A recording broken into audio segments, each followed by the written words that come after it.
Hey everyone, welcome to the Council of Trent podcast. I'm your host, Catholic Answers apologist and speaker Trent Horn. And today we'll be looking at some atheistic objections to the fine-tuning argument for God's existence. But before we do that, though, I want to let you all know that anyone who is a patron of the podcast during the month of October will get free access to one of my new courses at the Catholic Answers School of Apologetics. That course is called Answering Jehovah's Witnesses. So if you'd like that great content and other great bonus content, definitely go and check us out at trenthornpodcast.com. All right, now on to the fine-tuning argument. This is a version of the design argument for God's existence, and it's based on findings that have been made in cosmology and astrophysics over the past 50 years. In a nutshell, the fine-tuning argument says that the odds our universe would have the constants and conditions in the laws of nature that are necessary for intelligent life to exist are ridiculously small, something like 1 in 10 to the 120th power, or that's a 1 followed by 120 zeros. To put that into perspective, the number of atoms in the known universe is 1 in 10 to the 80th power. So it's a really cool argument. And what makes it really cool is that there are a lot of atheists who say that this is one of, if not the strongest arguments for God's existence. Here's a few examples. Teleological argument from fine-tuning, I'm very happy to admit right off the bat, this is the best argument that the theists have when it comes to cosmology. Essentially, it says, why are conditions so optimal for life in this terrestrial orb? Fine-tuning. And I was surprised to find that Richard was impressed by that too. Origin of the physical constants. Now that's getting warm, that's getting close to a good argument. Finally, we're up to S tier, where only the most effective arguments belong. At this tier, I'm going to place the teleological argument, specifically the argument from fine-tuning. The fine-tuning argument is put forward in a lot of different ways, but there are two versions of it that I want to address in today's episode. The first is William Lane Craig's deductive version of the argument. And to show his version, I'll play a portion of a great video that he's produced on it. So take a look.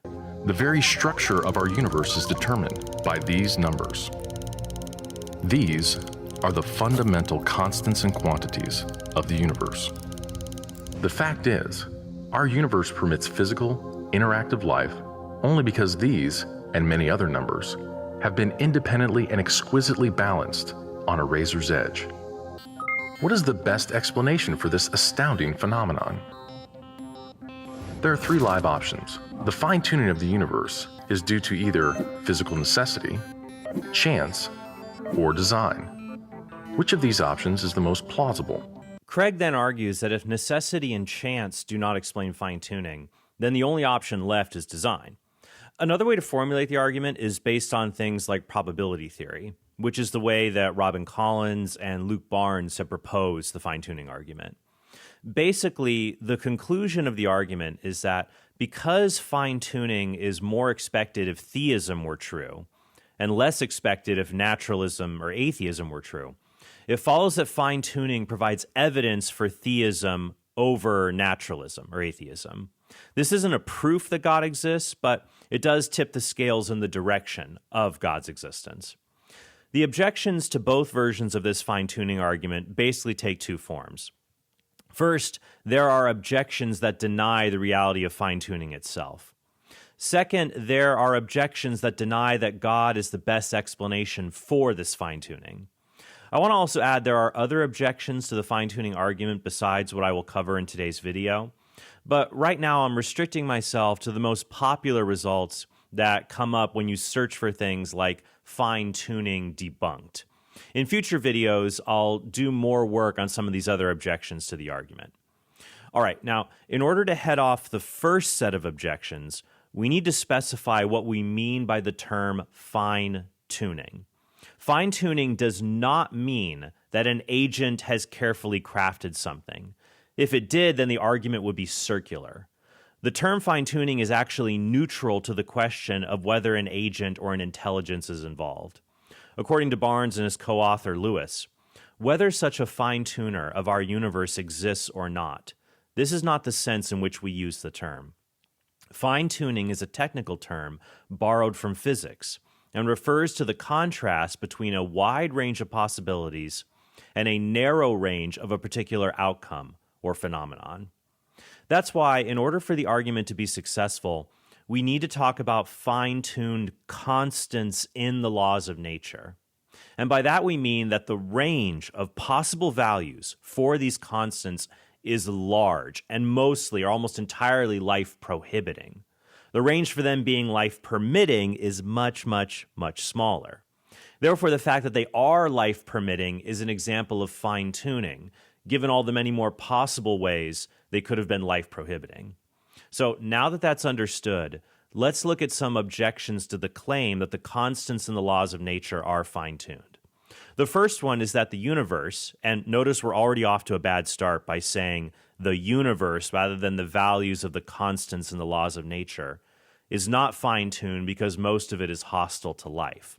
Here's how Thomas Westbrook, aka Holy Kool-Aid, puts it. Now, most of the universe is a dangerous vacuum that's either scorching hot or ice cold, and with no air to breathe, we would die in seconds. In fact, 99.999 ad nauseum % of the universe is not suitable for human life. And it took us billions of years to evolve and adapt to this narrow corner of it. So to say that the universe is fine-tuned for life is like saying that the Sydney Opera House was fine-tuned for the speck of mold growing on the crumb of cheese that fell from a lady's pocket 5 minutes ago. Westbrook misstates the argument because he uses fine-tuned as a synonym for designed, which I said before, the argument doesn't do that.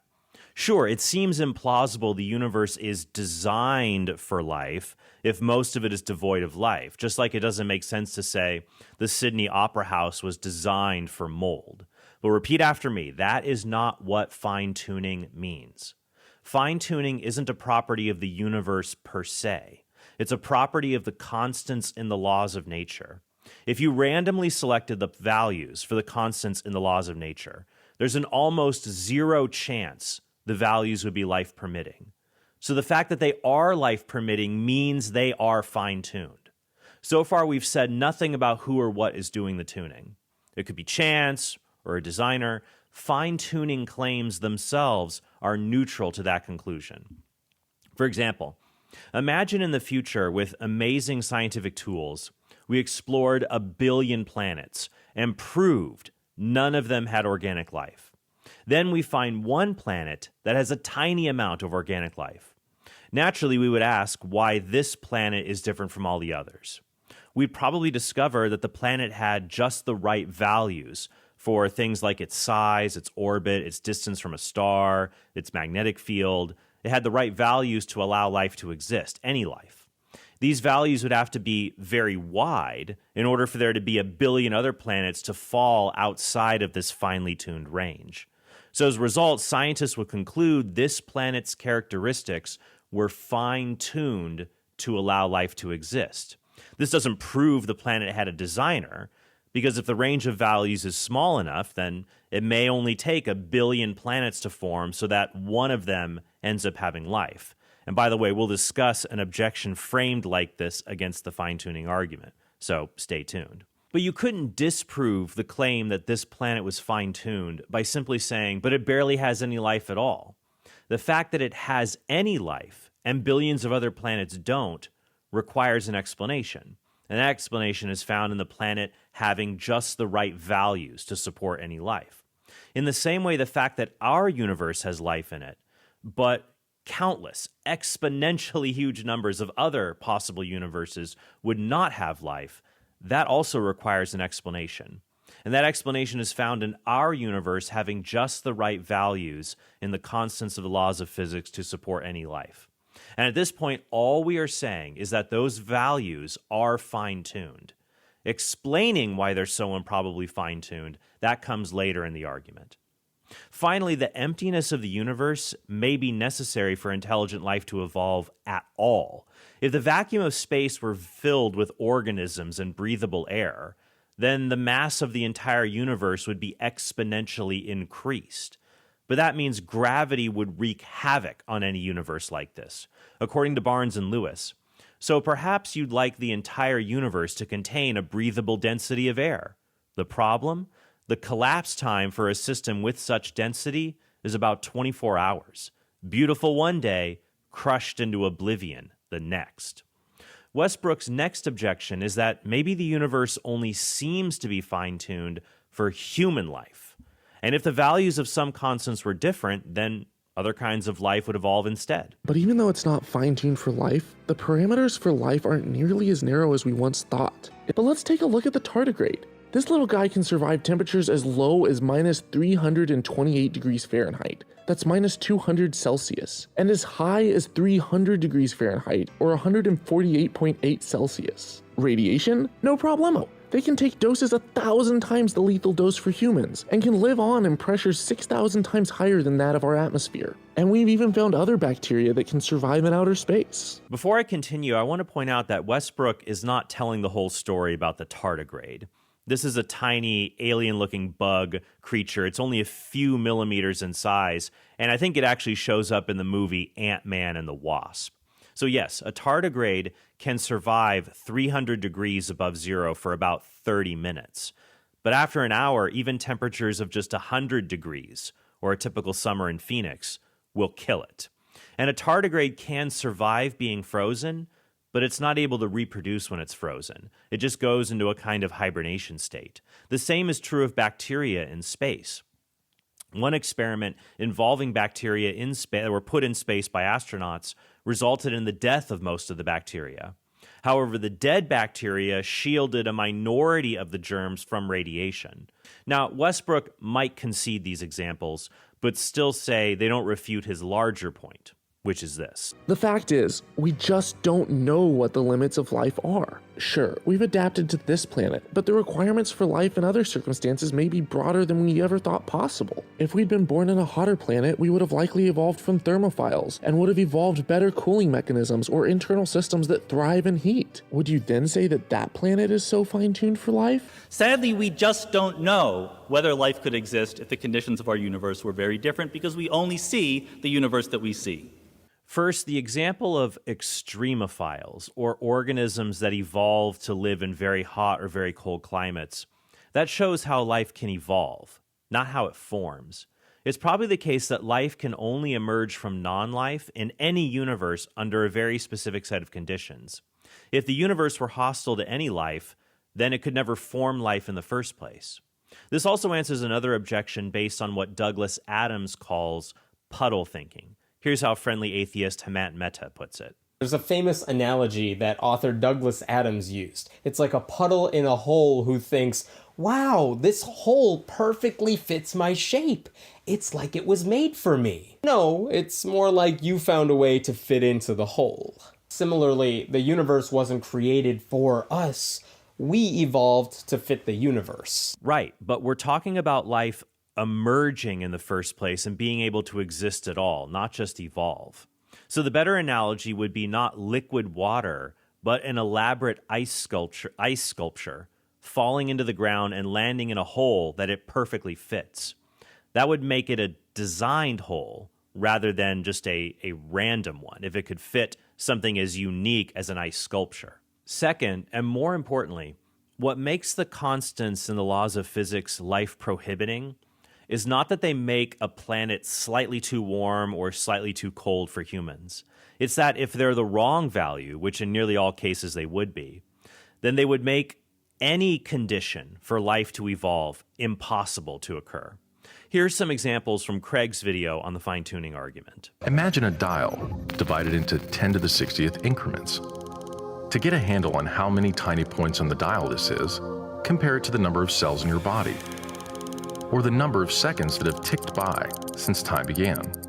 Each of these numbers has been carefully dialed to an astonishingly precise value, a value that falls within an exceedingly narrow, life-permitting range. If any one of these numbers were altered by even a hair's breadth, no physical, interactive life of any kind could exist anywhere. There'd be no stars, no life, no planets, no chemistry. And here's what Barnes and Lewis say in their book, A Fortunate Universe. At no point did we conclude that an alternative universe was life-prohibiting because of its pressure, saltiness, or acidity, or because its temperature would raise a sweat in even the roughest, toughest microbe. The extremes of parameter space are not just hot and cold. Rather, they are disintegrating atoms, the cessation of all chemical reactions, the crush of a black hole, and the eternal loneliness of life in a universe where particles collide every trillion years or so. So the first premise is unrefuted. In nearly all cases, the values of the constants of nature would be prohibiting for any kind of life, not just our own kind of life. Therefore, we need to seek an explanation for these values being life permitting. Next, Westbrook says that the universe is not fine-tuned because if it were, then it would look very different. And once again, we're off track because we aren't talking about whether the universe is fine-tuned per se. We're talking about whether the values of the constants in the known laws of nature are fine-tuned. Let's take a look.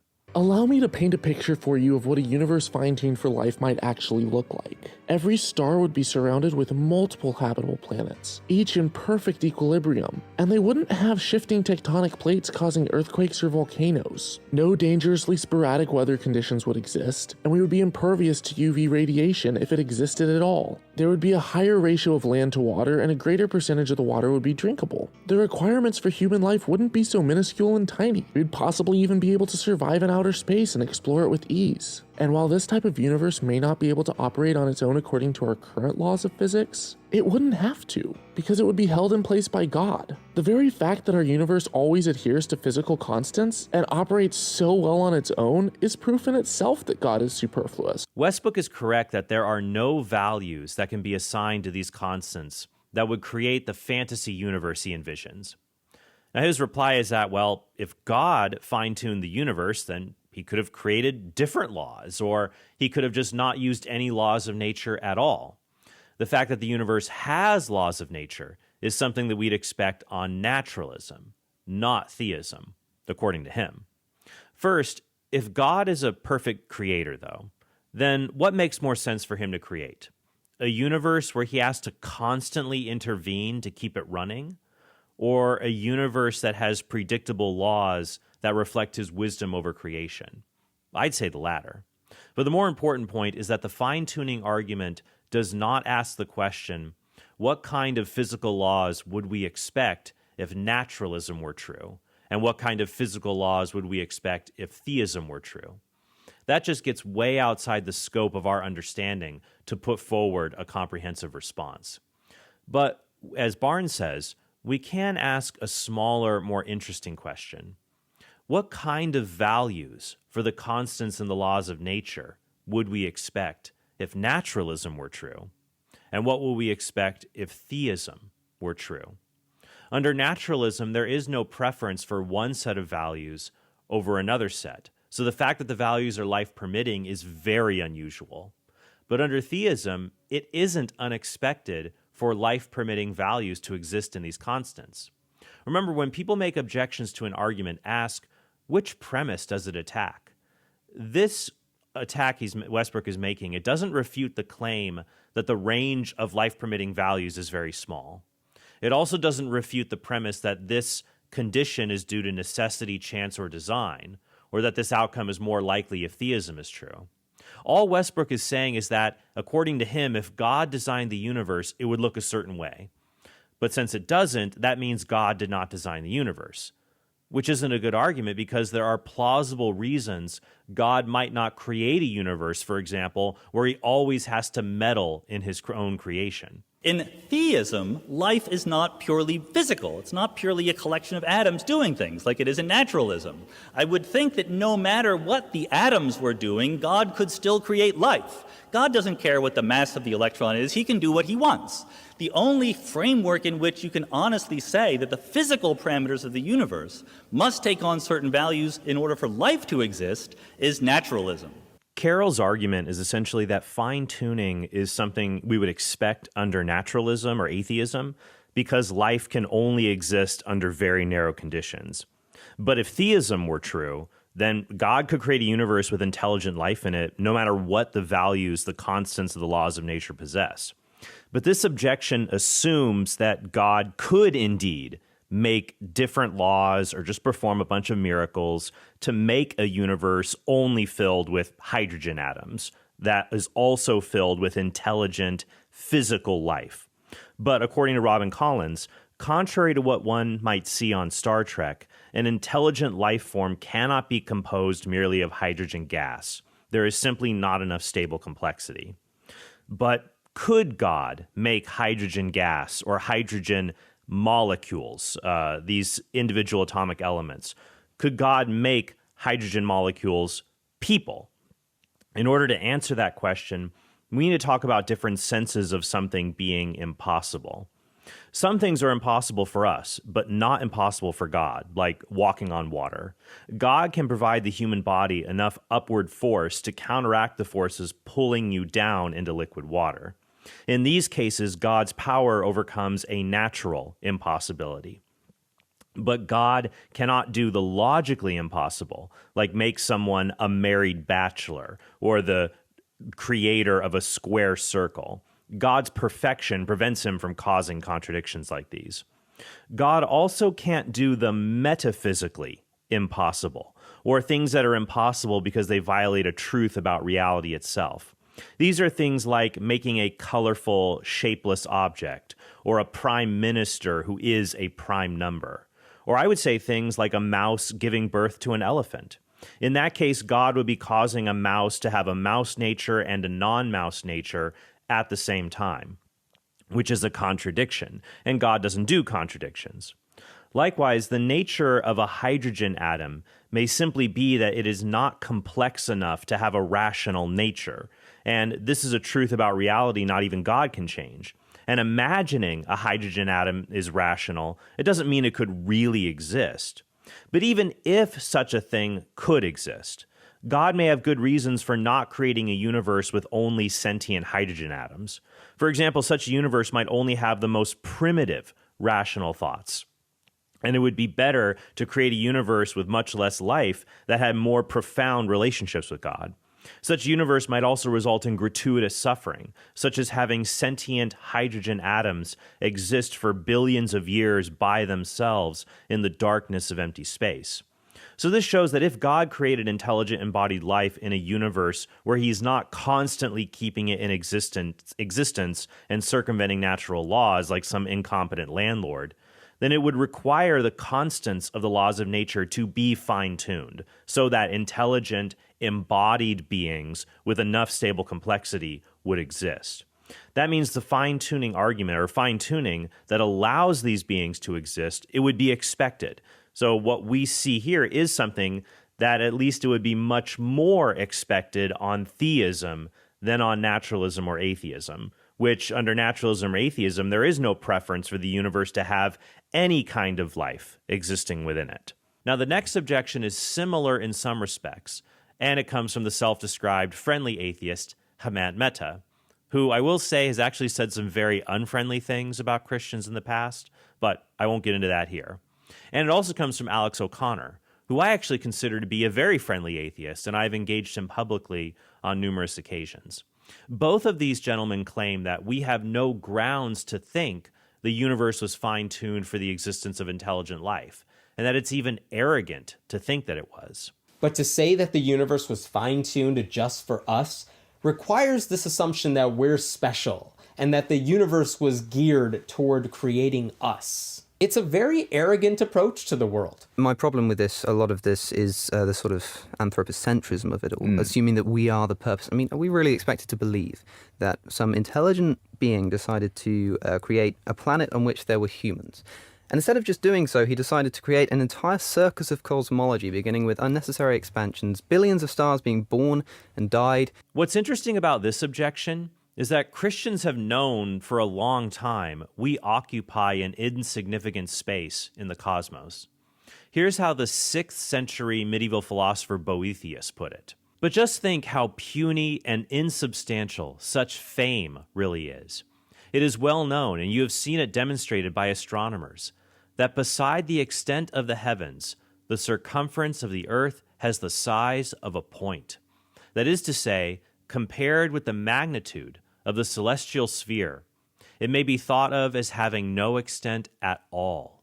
The surface of the world, then, is small enough, and of it, as you have learned from the geographer Ptolemy, approximately 1/4 is inhabited by living beings known to us.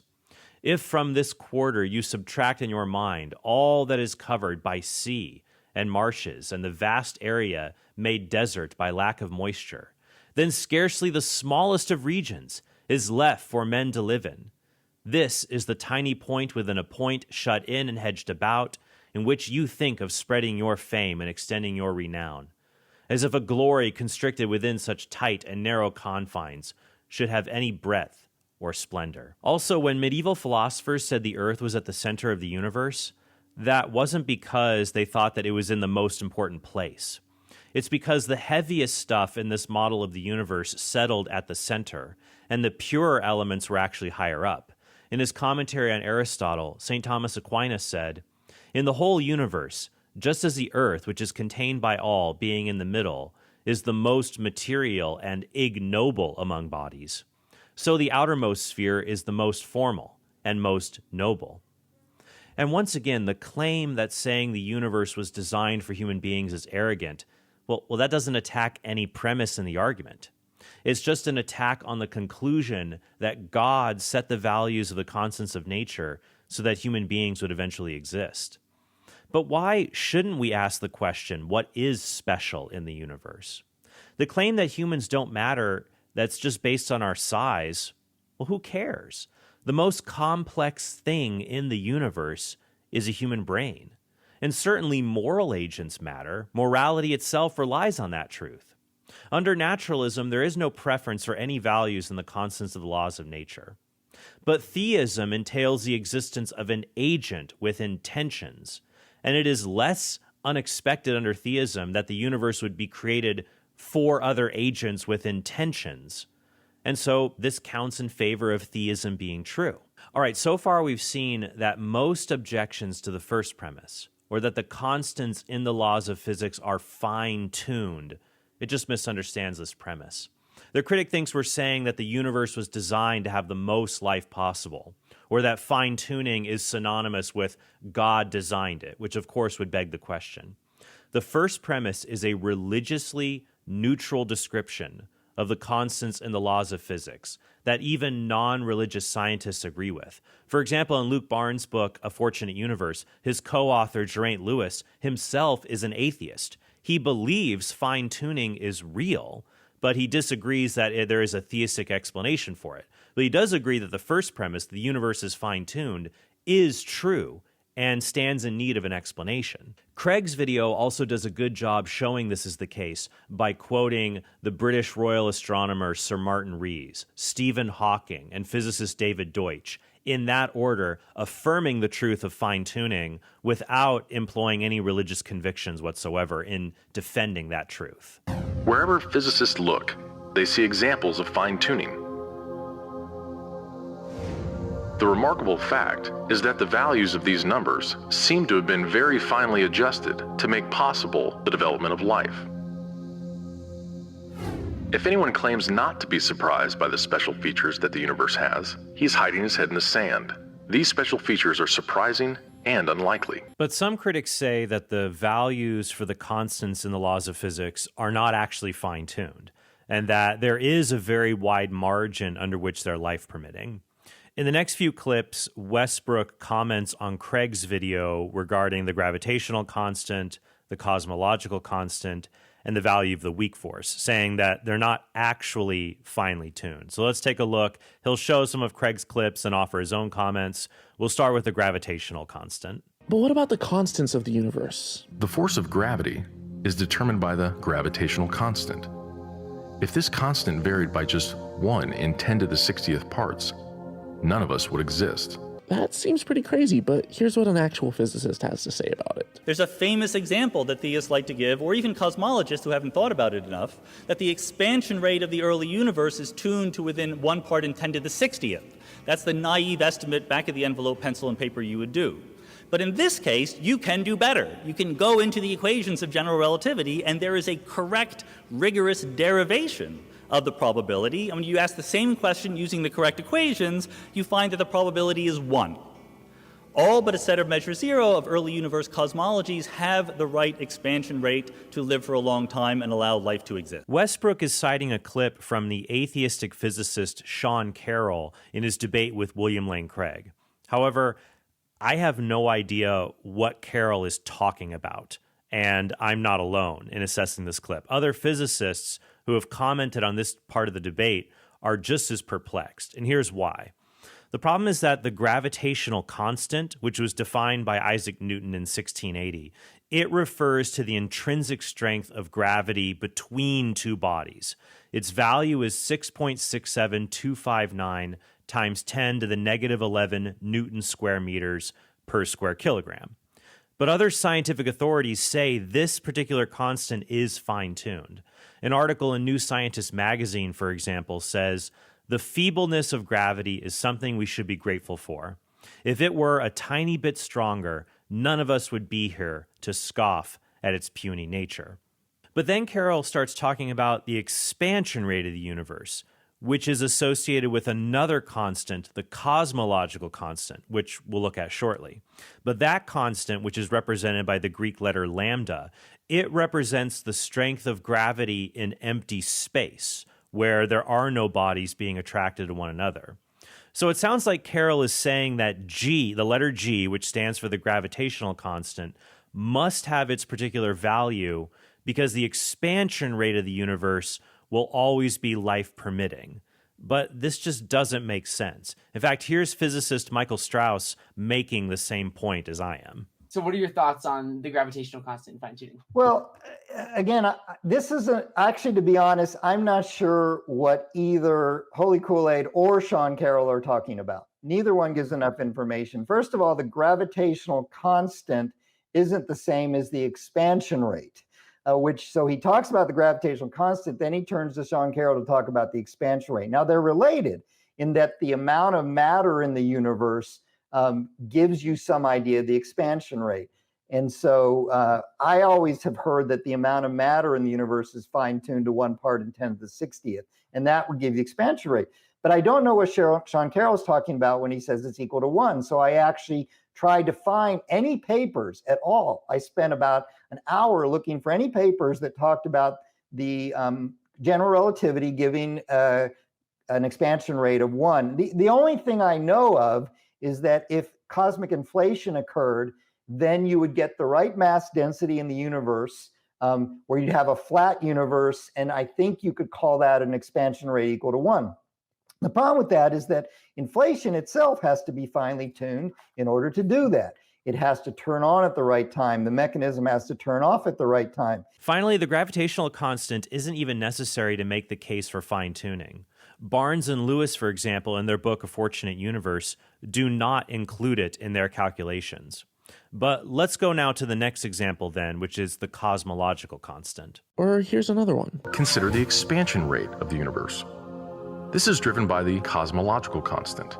A change in its value by a mere 1 part in 10 to the 120th parts would cause the universe to expand too rapidly or too slowly. In either case, the universe would, again, be life prohibiting. One of the worst fine-tuning problems in nature, which is one of the ones I first proposed, the cosmological constant problem, the dark energy in the universe, the biggest mystery of the universe, that looks like it's incredibly fine-tuned, 120 orders of magnitude, the worst fine-tuning problem in nature, and Dr. Craig will jump up and say, look, if it was a lot bigger, we wouldn't have humans. Well, it turns out if it was precisely 0, which is a much more natural number, more life would form. I want to note here that physicists who are not religious and are no friend of the fine-tuning argument, they understand the problem with the cosmological constant. Alexander Vilenkin calls it, quote, the most notorious and perplexing case of fine-tuning in physics. String theorist Leonard Susskind says that unless this constant was fine-tuned, quote, statistically miraculous events, unquote, would be needed for our universe to be life-permitting. Susskind even believes that in light of this constant, it's possible an unknown agent set the early conditions of the universe that we observe today. Krauss even says in his book, A Universe from Nothing, that, quote, the cosmological constant remains unsolved and is perhaps the most profound, unsolved fundamental problem in physics today. So what's so perplexing about it? It's not that the cosmological constant has a very small yet non-zero value. The problem is that based on other findings in physics, we would expect the cosmological constant to be way bigger. But if it was way bigger, there wouldn't be a universe at all. Krauss hasn't solved the cosmological constant problem by pointing out there may be more life in a universe if the constant were set to 0, which is, by the way, not a more natural number since there is no value the constant would naturally be set at. In fact, one recent paper shows that a small, non-zero value of the cosmological constant is more conducive to the formulation of life than a 0 value. But even if Krauss were correct, that does not take away the fine-tuning issue, because it is much more likely the value of the cosmological constant would be too large, not too small. For example, consider a thermostat in a room that could be randomly set to any temperature from 70 degrees to 10 million degrees. You walk in and you see that it's set to 80 degrees. Is it fine-tuned for intelligent life to exist in that room? Well, it doesn't make any sense to say it's not fine-tuned because 70 degrees would be more pleasant than 80 degrees. Once again, fine-tuning is a question about the narrowness of a range of values amid a broad range of possibilities. The fact that the cosmological constant could be more life-permitting, which is not guaranteed, I'll remind you, the fact that that could be the case doesn't change the fact that if that constant's value were chosen by random chance alone, the odds of getting a life-permitting cosmological constant would be near 0. You would be more likely or able to find a randomly marked atom somewhere in the known universe than to get the cosmological constant within the range of life-permitting values. And the fact that it's within that range, even if it's not optimal, the fact that it's within that ridiculously small, narrow range, when it should be much, much larger, well, that is a case of fine-tuning then, and it cries out for an explanation. What about the electroweak force? Well, it turns out it appears fine-tuned if that's the only value we're permitted to alter. But work by Dr. Harnick and colleagues has demonstrated a perfectly viable universe when allowed to tweak other parameters simultaneously, even in the complete absence of the weak force altogether. The weak force, or the weak interaction, is one of the 4 fundamental forces of nature that govern all particle and energy interactions. One of these interactions involves the weak force, and it regulates the kind of atomic decay that occurs in atoms. According to Barnes and Lewis, if the weak force were weaker, then the universe would hardly have any hydrogen in it, because most of the free protons that are used to create hydrogen would form helium instead. And if that happened, you wouldn't have water, and most stars would never form as well, so you wouldn't have intelligent life. In response, Westbrook cites a paper by Harnick et al., claiming that it's not improbable to have life in a universe without the weak force. They say this can be achieved by merely adjusting other constants and other elements within the laws of physics. Though Harkin et al. Say this requires, quote, judicious parameter adjustment, which is another way of saying that you can have a life-permitting universe without a finely tuned weak force, as long as you finely tune all the other parameters in the laws of physics as well. So this just pushes the problem back one step.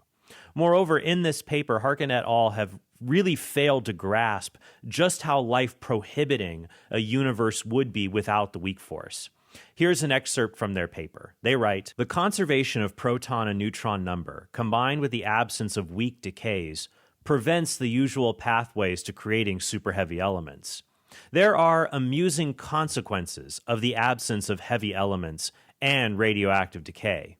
For instance, the existence of a molten core that is continually heated by radioactive uranium and thorium in Earth-like planets would not occur in the weakless universe. Plate tectonics, volcanoes, geothermal heat would not exist billions of years after planets form.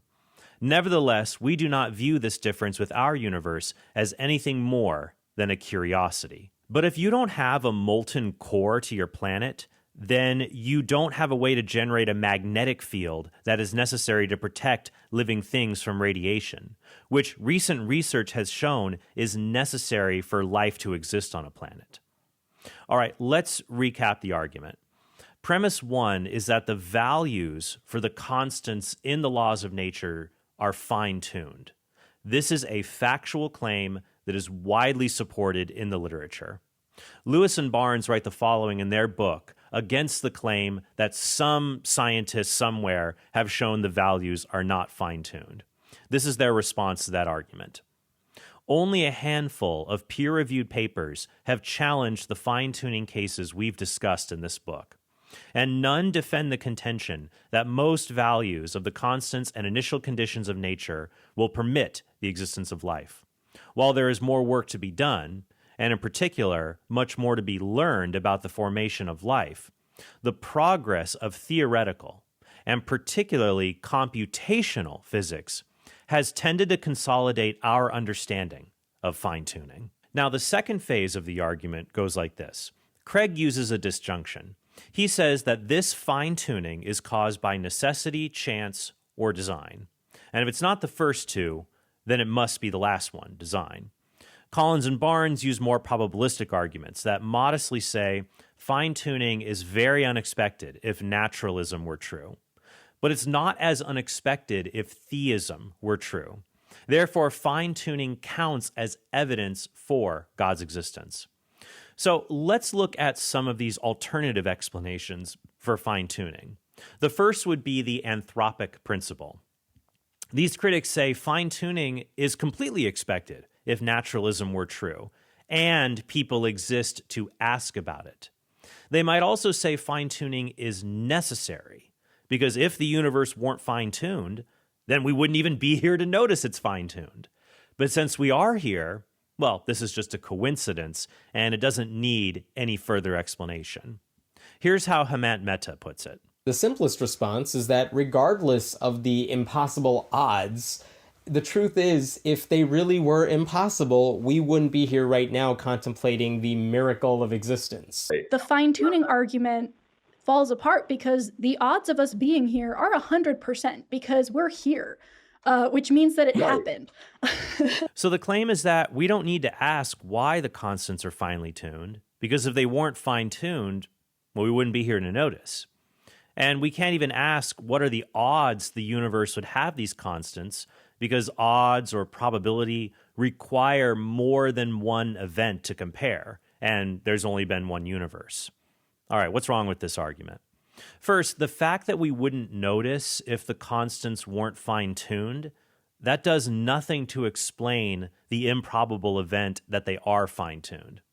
The so-called anthropic principle, it tells us why we don't observe life-prohibiting universes, because we'd be dead.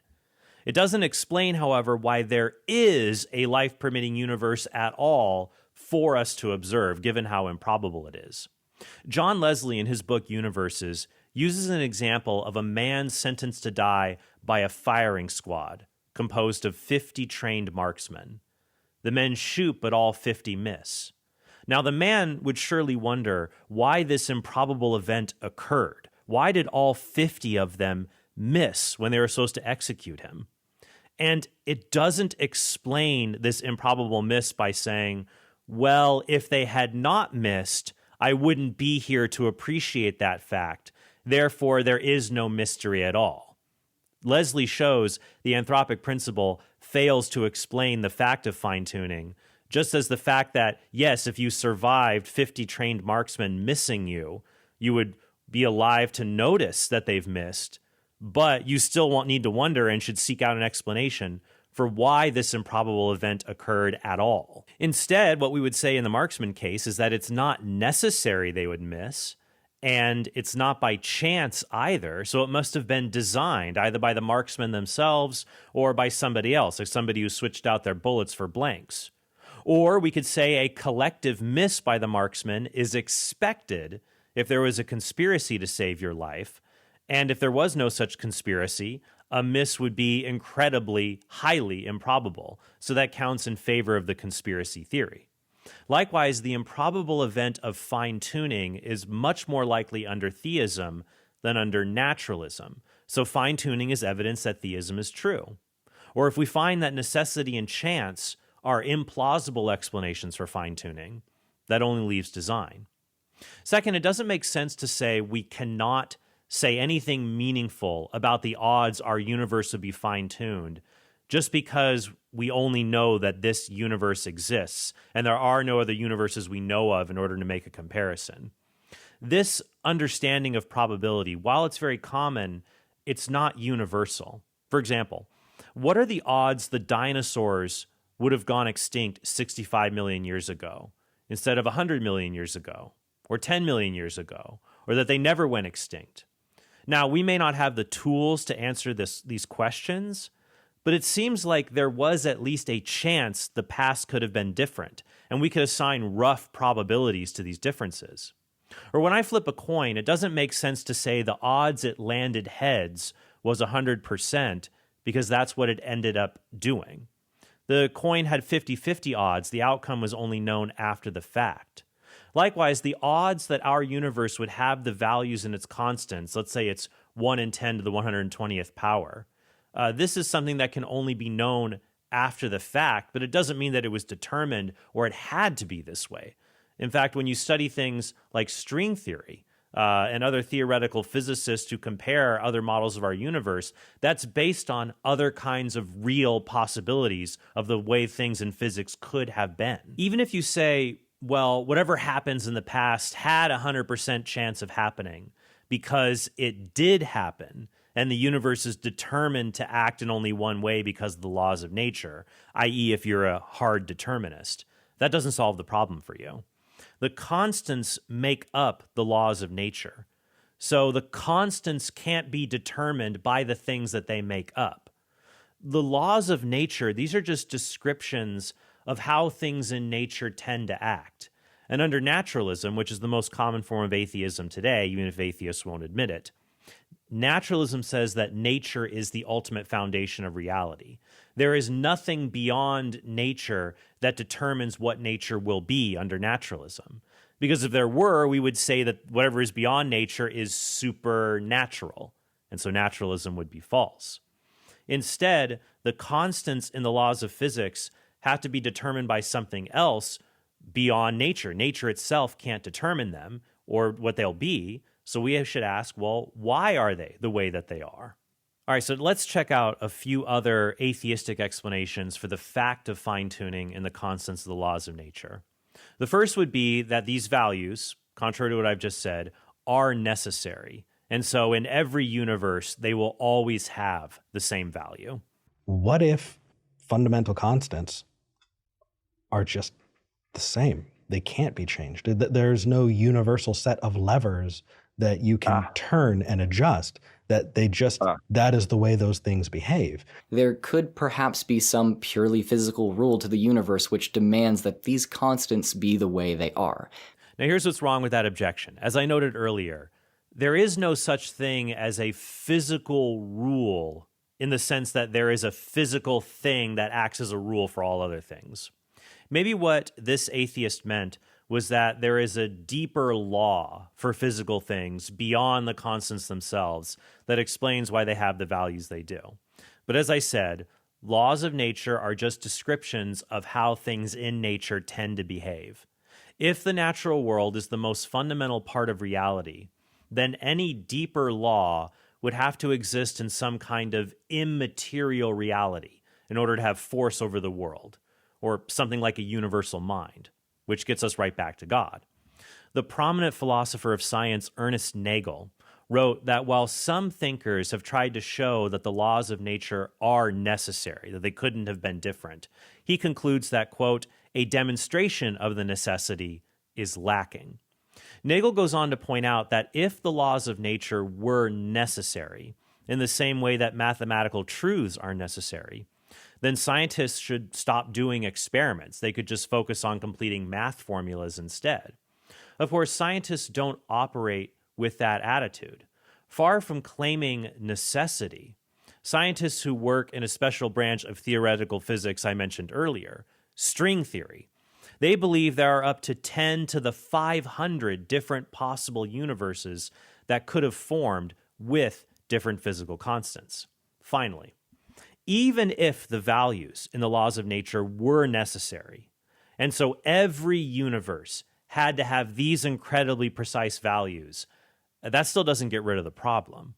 We would still wonder why it just so happens that it was necessary for the constants to have these particular life-permitting values. Richard Dawkins even recognizes that this fact makes the alternative explanation of necessity a poor explanation. Steven Weinberg, Nobel Prize-winning physicist from Texas, I think his view is that we don't yet understand enough physics, and when we do, when we have the longed-for theory of everything, the TOE, we will then realize that these knobs are not for tuning. There is no freedom. There are no degrees of freedom. There's only one way for a universe to be. But that might leave some people unsatisfied because it still seems a bit uncanny that the only way for a universe to be is the way that eventually gave rise to us. The other option in Craig's argument is chance. But, improbable things happen all the time, and we don't seek an explanation for all of them. Why should we do the same for the universe? Here's how Hemant Mehta puts it. Get a deck of cards and shuffle them really well. Then look at the order of those cards. The odds that they would have been arranged in that way is astronomically small, but it had to go in some order. It's only weird if you ask yourself why it had to end up in that way, as if there was some divine hand guiding that order. So back to fine-tuning. The universe works the same way. Now, let's change up Hemant's thought experiment to make it more like fine-tuning. Imagine you're playing poker and you get a royal flush, the odds of which are about 1 in 600,000. Suppose the next 3 hands are all royal flushes. You'd probably be accused of cheating. Now imagine you said in response, well, why are you concerned about getting 4 royal flushes? Any 4 randomly dealt hands would be just as improbable. Now this is true if the hands are being dealt randomly, but the existence of a valuable hand, like 4 royal flushes, that should cause us to doubt the assumption that the hands are truly being dealt randomly, and they're not skewed to help a certain player. Another way we can phrase it is that royal flushes are very unexpected if a hand is being dealt at random, but they're not unexpected if the hand deals are designed. Likewise, a life-permitting universe would be incredibly unexpected if the constants were being set randomly. But it's much less unexpected if the constants are designed. So this particular improbable event in fine-tuning is evidence for the claim that the constants have been designed, or that theism is true and a divine designer exists. Now, the next set of objections say that just as we're bound to get a planet that has life if a universe creates enough planets, remember the billion planets example I gave earlier, or you're bound to get 4 royal flushes in a row if you deal enough hands of poker. If our universe were part of a multiverse, then eventually we're bound to get at least one life-permitting universe like ours. And if you're concerned with probability, there's no reason to assume that the universe hasn't been expanding and contracting for eternity, or that our universe isn't one of many. Number 4, there's an obvious and easy naturalistic explanation in the form of the cosmological multiverse. All those bubbles in the foam of the multiverse. We have to be living in one of the minority of universes that has what it takes to give rise to us because we are here. First, what mechanism even explains the existence of a multiverse in the first place? Westbrook briefly appeals to a contracting universe model before discussing Lee Smolin's theory about baby black hole universes. Take a look. The cosmological natural selection theory by physicist Lee Smolin posits that black holes may be the way that universes reproduce, each new universe having slightly different physical constants. If that's the case, and there's an infinite number of universes, then even if the creationist assertions about the improbability of life were true, probability would be irrelevant. Because even if the chance of life was really 1 in a trillion, then with more than a trillion universes, each with different physical constants, our existence would be a statistical necessity. But rather than our universe being fine-tuned for life, it would be fine-tuned for the formation of black holes, which, given the prevalence of black holes, it certainly appears to be. The universes that don't produce black holes would die out, and the ones that produce the most would become more common. The fact that some of the mass formed would evolve into human life would be an inconsequential byproduct. First, current estimates suggest that the universe will expand forever based on the strength of gravity and the amount of matter in the universe. So this would rule out an eternally expanding and contracting model to generate a multiverse. Second, a universe with many black holes would be dangerous for life because the black holes would create violent disruptions in planetary orbits. Third, and most important, there is evidence against the idea that black holes even tunnel into other universes. Even Stephen Hawking, who once believed this could be the case, he reversed his position when fellow physicist John Preskill showed him compelling evidence that information escapes black holes and it stays in our universe. This radiation, which is now called Hawking radiation, seeps out during the death of a black hole. And so the information or matter within a black hole does not tunnel into a baby universe.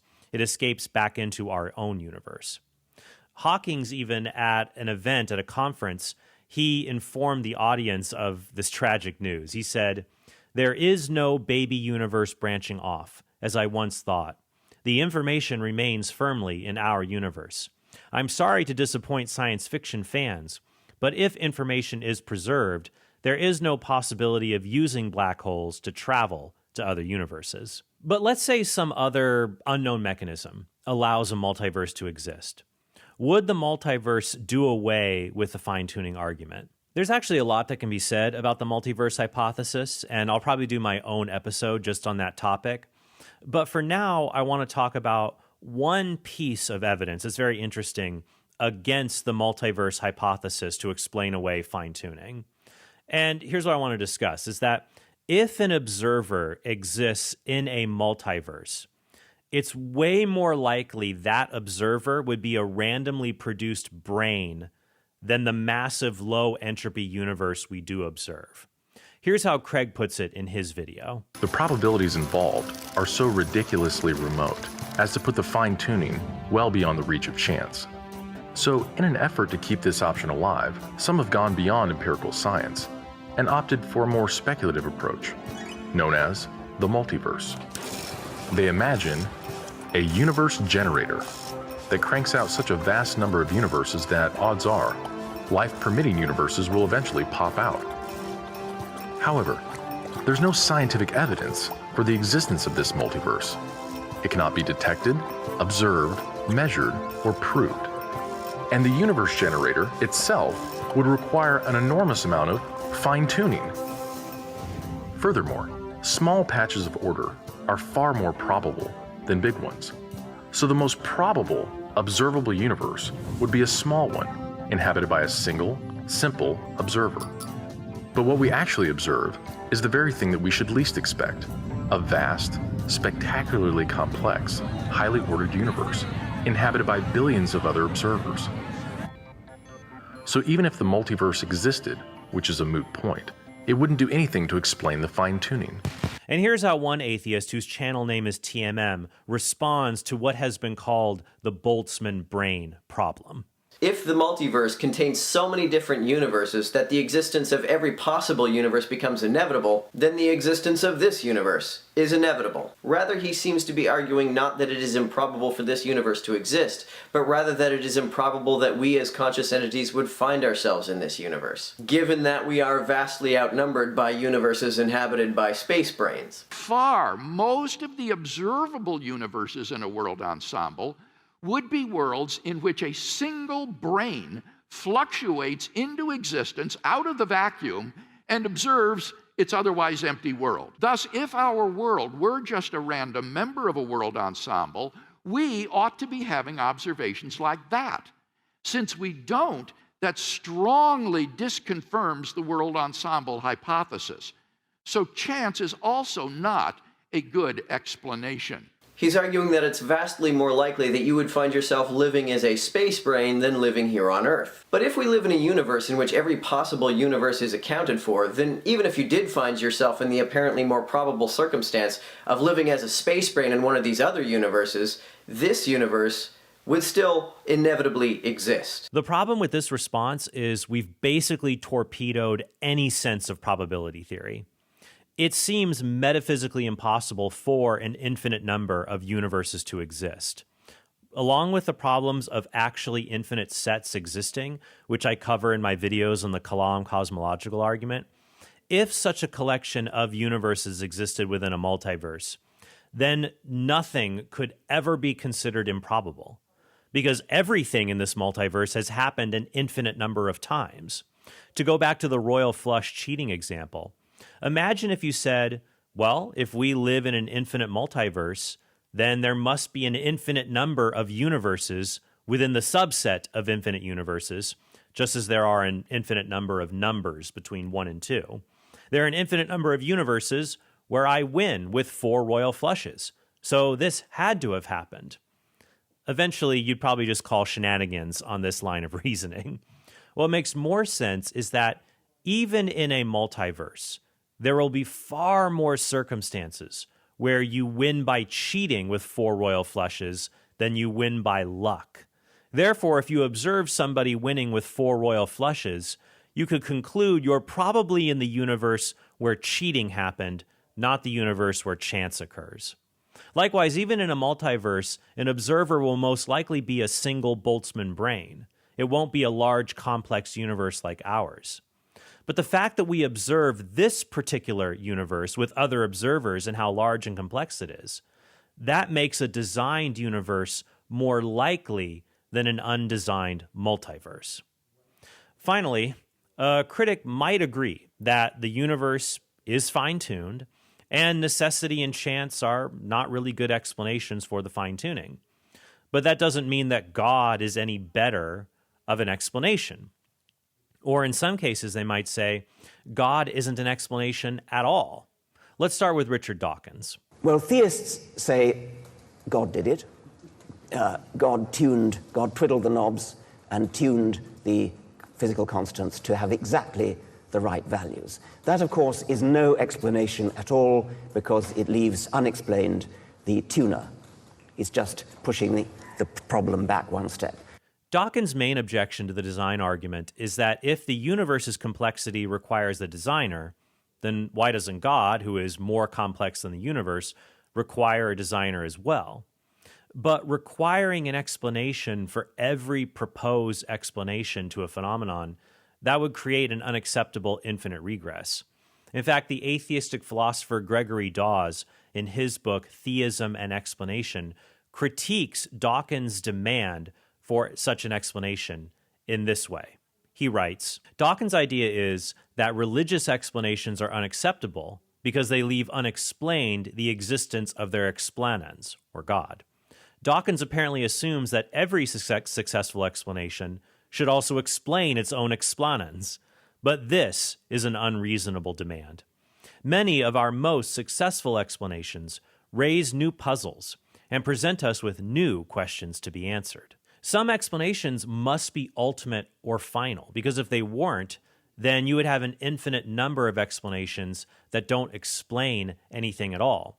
And for Dawkins, he goes on to say that maybe the ultimate explanation is just prime simplicity through evolutionary development. But as Dawkins proposes later that perhaps our finely tuned universe is a simulation, that would have had to have arisen in another complex universe with finely tuned values. And so we would need an explanation there for why life was even able to evolve in the first place. So it pushes the question back one step instead of seeking a plausible ultimate explanation for why the universe is fine-tuned at all. This is an argument from ignorance. Because the arguer doesn't know how such an unlikely thing could have possibly happened, they posit an unsubstantiated explanation, a God, instead of saying, I don't know. Now, I agree that saying God must be the designer of the universe can be a God of the gaps argument. Even if the universe has a designer that fine-tuned the values and the laws of nature, we're still a long way off from saying the designer has divine attributes. But the observation of fine-tuning does help confirm a hypothesis that was held a long time before fine-tuning was ever discovered, or the hypothesis that God exists. That's why I see the fine-tuning argument as best used in conjunction with other arguments, like the cosmological argument. And if those arguments show there is an infinite, immaterial, necessary explanation of reality, then it would also show this explanation has the intention of creating a universe for other beings who will also have intentions as well. So I think the fine-tuning argument in that respect can be part of a very powerful cumulative case of other arguments put together to show that God exists. But as I said, there are other objections to the fine-tuning argument that I didn't get to here in this video. A lot more that could be said about it. I actually haven't talked about the fine-tuning argument in a long time on the channel, so I was excited to dive into it today, and maybe we'll jump into some more objections in a future episode. Well, I hope this is helpful for you all and that you have a very blessed day. Hey, thanks for watching this video. If you want to help us produce more great content like this, be sure to click subscribe and go to TrentHornPodcast.com to become a premium subscriber.